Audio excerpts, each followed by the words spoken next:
ଏକ ସୁନ୍ଦର ଜଙ୍ଗଲ ରହିଥାଏ। ସେଠାରେ ଅନେକ ପଶୁପକ୍ଷୀ ବାସ କରୁଥିଲେ।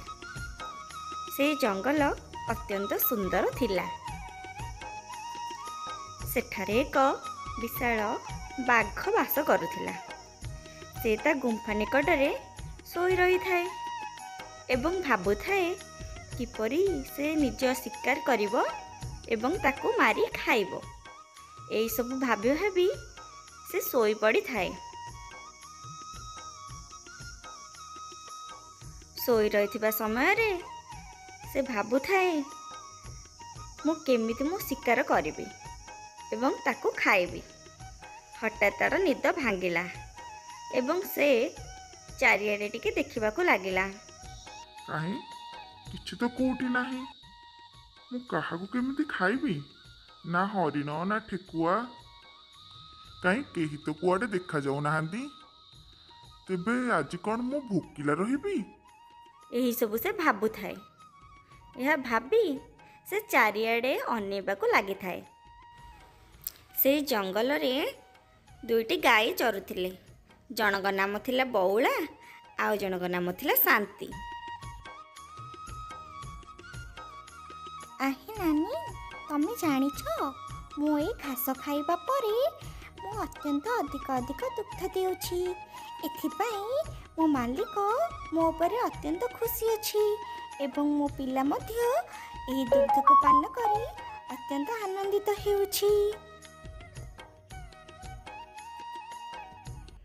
ଏହାପରେ ସେଠାରେ ଅନେକ ଜୋରେ ଝଡ଼ ତୋଫାନ ଆସିଲା ଏବଂ ବଉଳା ଭାବିଲା ମୁଁ ଏବେ କ'ଣ କରିବି?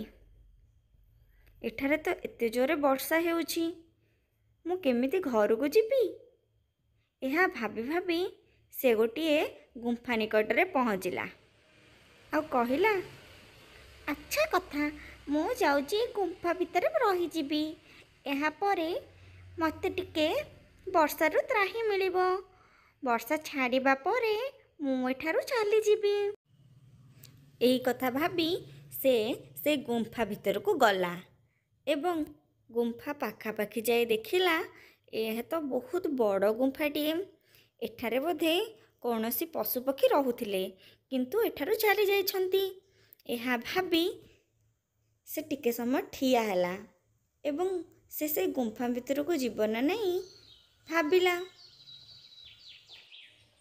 ଯାଉଛି ଏଇ ଗୁମ୍ଫା ଭିତରକୁ ପଳେଇବି, ନହେଲେ ଏଇ ବର୍ଷା ଝଡ଼ ତୋଫାନରେ ମୁଁ ବଞ୍ଚିପାରିବି ନାହିଁ।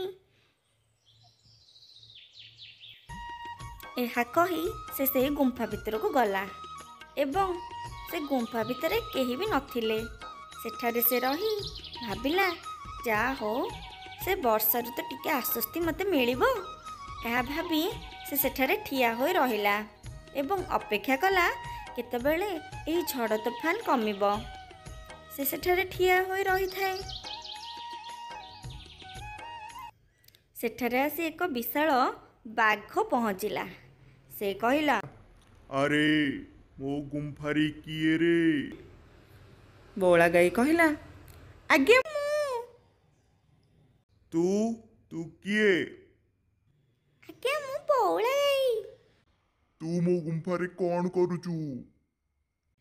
ଆଜ୍ଞା ବାହାରେ ବର୍ଷା ହେଉଛି ତ ସେଥିପାଇଁ ମୁଁ ଏଠାରେ ଟିକେ ଆରାମ ନେଇଛି।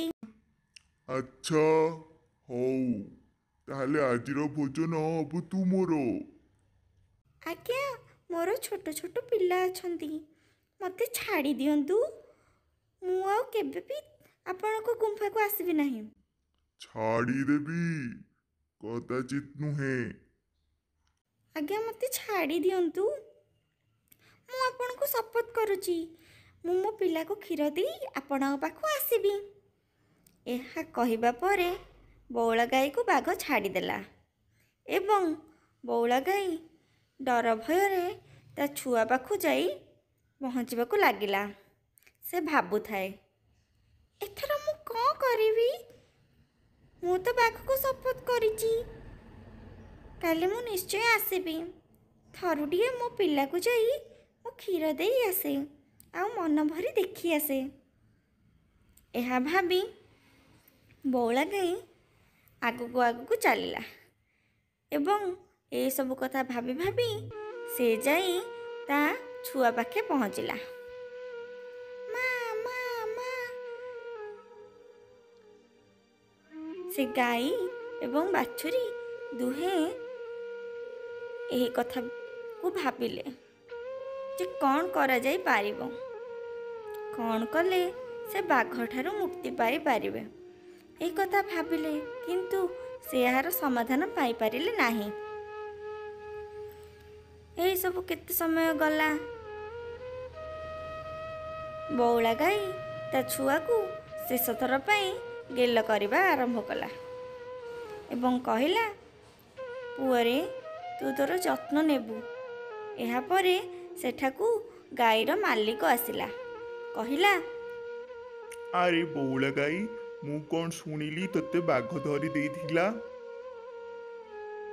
ହଉ, ଡରିବାରେ କିଛି ନାହିଁ। ତୁ ସେଠାକୁ ଯା ନାହିଁ, ତୁ ଏଠାରେ ରହ। ବାକି ସବୁ କଥା ମୁଁ ବୁଝିଦେବି। ବଉଳା ଗାଈ କହିଲା, ନାଇଁ ନାଇଁ, ମୁଁ ବାଘକୁ ଶପଥ କରି ଆସିଛି, ମୁଁ ତା ପାଖକୁ ଯିବି। ସେ ମୋତେ ମାରିଦେଉ, କିନ୍ତୁ ମୁଁ ମୋ ସତ୍ୟତା ରକ୍ଷା କରିବି। ମୁଁ ତାକୁ କଥା ଦେଇ ଆସିଛି। ଏହାପରେ ସେ ଦୁଇ ଜଣ ମିଶି କଥାବାର୍ତ୍ତା କରିବାକୁ ଲାଗିଲେ। ମାଲିକ ଗାଈକୁ ବୁଝିବାକୁ ଆରମ୍ଭ କଲା, କିନ୍ତୁ ବଉଳା ଗାଈ ଏସବୁ ବୁଝିବାକୁ ନାରାଜ ଥିଲା। ଏହାପରେ ସିଏ ଶେଷ ଥର ପାଇଁ ତା ପିଲାକୁ ଦେଖି ବାହାରି ପଡ଼ିଲା ବାଘ ପାଖକୁ। ମାଲିକ ଗାଈକୁ ଅନେକ ଥର ବୁଝେଇବାକୁ ଚେଷ୍ଟା କଲା, ମାତ୍ର ଗାଈଟି ଜମା ବୁଝିବାକୁ ନଥିଲା। ଏହାପରେ ଗାଈଟି ବାହାରିଗଲା ବାଘ ପାଖକୁ।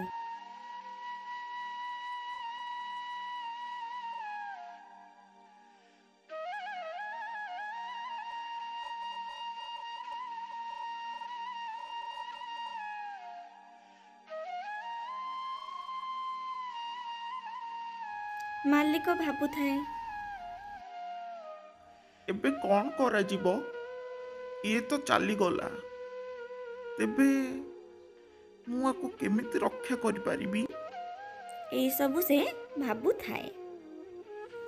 ଏହାପରେ ଗାଈଟି ବଣ ଜଙ୍ଗଲ ଅତିକ୍ରମ କରି ବାହାରି ପଡ଼ିଲା ବାଘ ମାମୁଁ ପାଖକୁ ଏବଂ ଯାଇ ପହଞ୍ଚିଲା ବାଘ।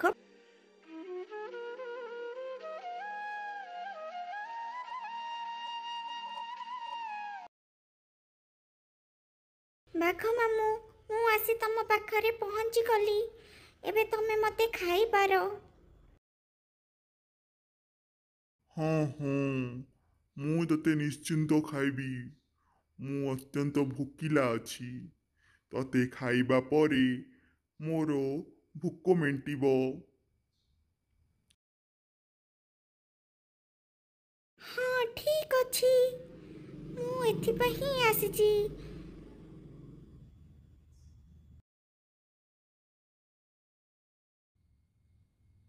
ତୁ ତୋ ସତ୍ୟତା ରକ୍ଷା କରି ଏଠାକୁ ଆସିଛୁ। ତୋ ଉପରେ ଭରସା କରି ମୁଁ ଠିକ୍ କରିଛି। ଏହାପରେ ସେଠାରେ ଆସି ମାଲିକ ଏବଂ ବଉଳା ଗାଈର ଛୁଆ ପହଞ୍ଚିଲେ। ମାଲିକ କହିଲା, ଆରେ ବାଘ ଭାଇ, ତମେ ତାକୁ ଖାଅ ନାହିଁ, ତମେ ମୋତେ ଖାଅ। ମୋ ମାଂସ ଅତ୍ୟନ୍ତ କୋମଳ। ଛୁଆ ମଧ୍ୟ କହିଲା, ନାଇଁ ନାଇଁ, ତମେ ମୋତେ ଖାଅ। ମୋ ମାଆକୁ ଖାଅ ନାହିଁ, ମୋ ମାଆକୁ ଛାଡ଼ି ଦିଅ। ମୁଁ ଅତ୍ୟନ୍ତ କୋମଳର। ମୋତେ ଖାଇଲେ ତମେ ଅତ୍ୟନ୍ତ ଖୁସି ହେବ ଏବଂ ମୋର କଅଁଳ ମାଂସ ତମ ପାଟିକୁ ଭଲ ଲାଗିବ। ବଉଳା ଗାଈ କହିଲା, ତମମାନେ ଏଠାକୁ କାହିଁକି ଆସିଲ? ତମମାନେ ଏଠାରୁ ଚାଲିଯାଅ। ବାଘ ସେମାନଙ୍କ ଭଲ ପାଇବା ଦେଖି ସେମାନଙ୍କୁ ଛାଡ଼ିଦେଲା ଏବଂ ସେମାନେ ଖୁସିରେ ନିଜ ଘରକୁ ଫେରି ଆସିଲେ।